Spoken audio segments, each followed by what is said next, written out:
జై శ్రీమన్నారాయణ. అందరికీ నమస్కారం అండి. ఎన్నో శాస్త్రాల గురించి అవగాహన ఉన్నటువంటి చాణక్యుడు స్త్రీలలో ఉండకూడనటువంటి కొన్ని లక్షణాల గురించి ప్రస్తావన చేశారండి. ఎందుకంటే స్త్రీతోనే సృష్టి, అలాగే స్త్రీతోనే వినాశనం అంటారు మన పెద్దలు. దీని ప్రకారంగా స్త్రీలో ఏ ఏ లక్షణాలు ఉండకూడదు అని చాణక్యుడు చెప్పాడో ఇప్పుడు వాటి గురించి మనం తెలుసుకుందాం. మొట్టమొదటగా అహంకారము. కొందరు స్త్రీలు చాలా వినయంగా ఉంటారండి. అట్లాంటి వారి కారణంగా యువతల పుట్టినిల్లు మరియు మెట్టినిల్లు సంతోషాలు సిరి సంపదలతో కలకలలాడుతుంది. సుఖ సంతోషాలతో నిరంతరము హాయిగా ఆనందమైనటువంటి జీవితాన్ని గడుపుతారు ఇట్లాంటి మంచి స్త్రీ వలన.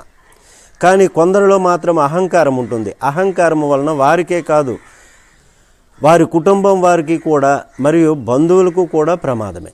స్త్రీలలోని అహంకారము వినాశనానికి దారితీస్తుంది. వీరికి అహంకారం ఉండటము అసలు మంచిది కాదు. రెండవది అత్యాశ. దురాశ దుఃఖానికి చేటు అన్న విషయం అందరికీ తెలిసినదే కదా. దీనిపై పురాణ గ్రంథాలలో కూడా ఎన్నో కథనాలు ఉన్నాయి. అయితే సంతృప్తి లేని స్త్రీ ఎప్పుడు అశాంతి ఆందోళనతో జీవిస్తూ ఉంటుంది, నిరంతరము అశాంతితోనే ఉంటుంది. దీని ఫలితంగా నిత్యము తన భాగస్వామితో మరియు పిల్లలతో కూడా కోపంగా ఉంటుంది.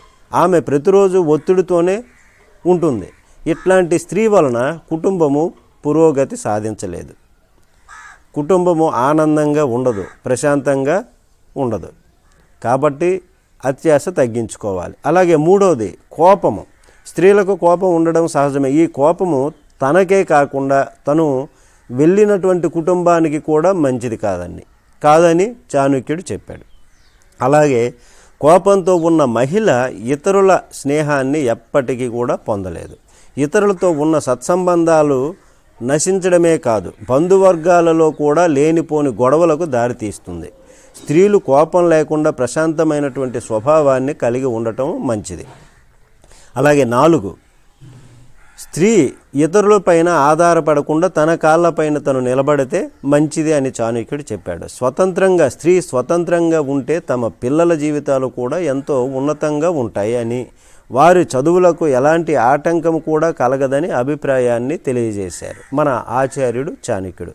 ఈ విధంగా ప్రతి స్త్రీ కూడా అహాన్ని తగ్గించుకొని, అత్యాశ తగ్గించుకొని, కోపాన్ని తగ్గించుకొని, ఎవరిపైన ఆధారపడకుండా ఉన్నత స్వభావాలతో స్వతంత్రంగా ఉండి జీవించి బ్రతికి కుటుంబానికి మంచి చేకూర్చాలని కోరుకుంటూ సెలవు. జై శ్రీమన్నారాయణ.